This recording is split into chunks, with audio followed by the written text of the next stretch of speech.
বন্ধুরা, আজ আমরা চলে এসেছি হাওড়া জেলার ডোমজুড়ের নীলাঞ্জনা পার্কে। এই পার্কের প্রবেশ মূল্য কত, কিভাবে আসবে, কখন কখন খোলা থাকে, কী বার খোলা থাকে, সে বিষয়ে বিস্তারিত আলোচনা করছি। চলো ভিডিওটি দেখতে থাকো, ভালো লাগবে। এটি হলো গেট। পার্কের ভিতরে ঢুকে প্রথমেই গেট পড়ে, তো সেখানে টিকিট কেটে ঢুকতে হয়। তো আমরা ভিতরে ঢুকে চলে এসেছি। চলো, পরিবেশটা কত সুন্দর, তাই না? এখানে গাড়ি পার্কিংয়ের ব্যবস্থা আছে। গাড়ি পার্কিংয়ের জন্য বাইকের 20 টাকা লাগে, আর এই পার্কে ঢুকতে গেলে মাথা পিছু 30 টাকা করে লাগে। বিকাল 3:30-টের সময় এই পার্ক খোলে এবং 6:30 7টা পর্যন্ত এই পার্ক খোলা থাকে।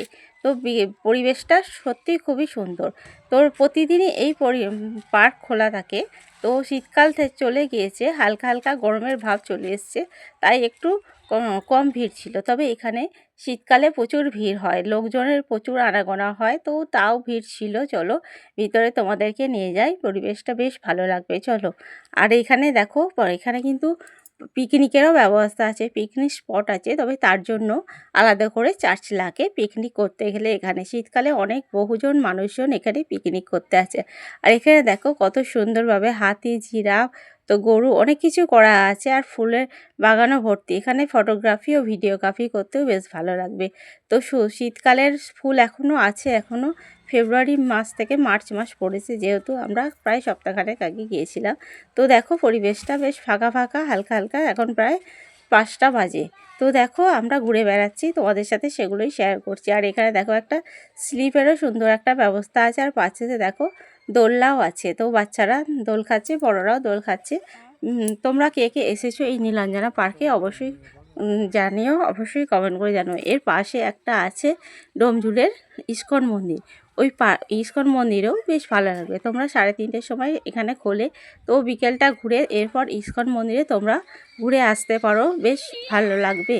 আর আমিও দেখো একটু বাচ্চাদের সাথে স্লিপ কিনে নিয়েছিলাম, মনে হলো যেন একটু ছোটোবেলায় ফিরে গেলাম, বেশ ভালো লাগছিল। একটা অন্যরকম বিকেল কাটাতে তোমরা এখানে অবশ্যই চলে আসতে পারো। আর পাশে অনেক দোলনা ছিল, সবাই দোল খাচ্ছিল। আমি ভাবলাম একটু ফাঁকা আছে যেহেতু, একটু দোলনায় চড়ে পড়ি। তো হাসাহাসি করছিলাম, দোলনাটা অনেকটা উঁচু ছিল, সবাই লোকজনও বসেছিল, আমি একটু উঠে কথা বলছিলাম তাদের সাথে। তো অনেক দেখো বেশ ভালো লাগবে। তো একটা বিকেল একটা সন্ধ্যে বেশ ভালোই কাটবে। আর এখানে জায়গাটিও খুবই সুন্দর।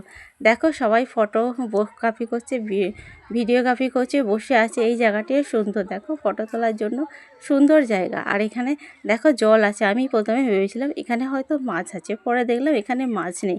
আর এখানে দেখো শীতকালে সমস্ত ফুল এখনও রয়েছে, ডালিয়া, তো দেখো বিভিন্ন রকমের ফুল এখানে রয়েছে। তো এখনও বেশ সুন্দরভাবে সাজানো আছে। এই এখনও গরমের ভাব পড়েনি যেহেতু, তাই এখনও বেশ ভালোই লাগছে পরিবেশটা।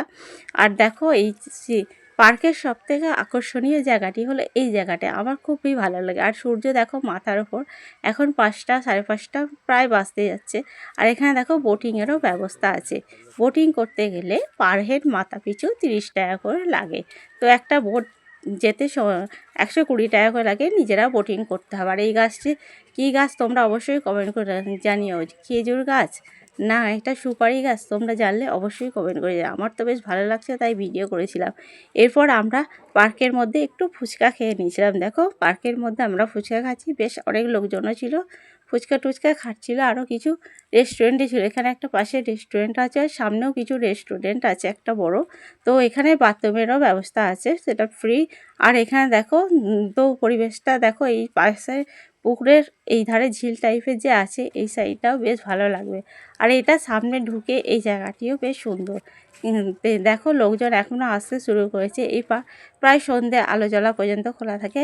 সন্ধ্যের আলো জ্বলাটা দেখতেও বেশ ভালো লাগে, যদিও আমরা সন্ধ্যে পর্যন্ত ছিলাম না, যেহেতু আমরা পাশে ইস্কন মন্দিরটা একটু ঠাকুরের দর্শন একটু ঘুরে বেড়াবো, সেই জন্য আমরা বেরিয়ে পড়েছিলাম। আর এখানে দেখো বাজ পাখিটিও বেশ সুন্দর। দেখো ফুচকাওয়ালা আছে, তো লোকজন ঘুরে বেড়াচ্ছে।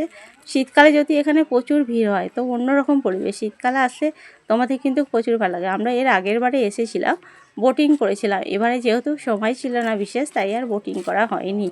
তো গাছপাশটা ঘুরলাম, বেশ ভালোই লাগলাম। ভাবলাম এর পাশে একটু ইস্কন মন্দির আছে রাধাকৃষ্ণর, ওই মন্দিরটা একটু ঘুরে আসি, তাই আমরা বেরিয়ে পড়েছি। আর এখানে দেখো পার্কের দিকটা বেরিয়ে যাচ্ছি, তো ভিডিও করেছিলাম। দেখো এখানে ছোটা ভীম আছে, সুন্দরভাবে বাচ্চাদের খুবই ভালো লাগবে। কেমন লাগলো ভিডিওটি অবশ্যই কমেন্ট করে জানিও। আর যদি ভালো লাগে থাকে ভিডিওটি তবে চ্যানেলটিকে সাবস্ক্রাইব করে নিও। আর পাশে থেকো বন্ধুরা, আমিও সবার পাশে থাকি। আর নতুন নতুন ভিডিও দেখতে আর ব্লগিং দেখে অন্যান্য জায়গার খোঁজ পেতে অবশ্যই আমার চ্যানেলটিকে সাবস্ক্রাইব করে নিও। তো বিভিন্ন বিভিন্ন জায়গায় ঘুরে বেড়ানোর ভিডিও তোমাদের সাথে শেয়ার করবো। আর এই জায়গাটি তো বেশ সুন্দর, দেখো ঘুরে বেড়াচ্ছি বেশ ভালো লাগবে। তো দেখো এইখানটা পরিবেশটা এক অন্যরকম মনে হচ্ছে। এখানটা তো আমি একটু রিলস বানিয়ে নিচ্ছিলাম, এরপর তো বেরিয়ে আসি। আর এই জায়গাটি দেখো খুবই সুন্দর, এখানে একটু ভিডিও করে নিচ্ছিলাম। তো তোমাদের কেমন লাগলো ভিডিওটি অবশ্যই কমেন্ট করে জানিও। ভালো লাগলে পাশে থেকো আর চ্যানেলটিকে সাবস্ক্রাইব করে পাশে থেকো বন্ধুরা। আর কেমন লাগলো অবশ্যই লাইক কমেন্ট করে জানিও বন্ধুরা।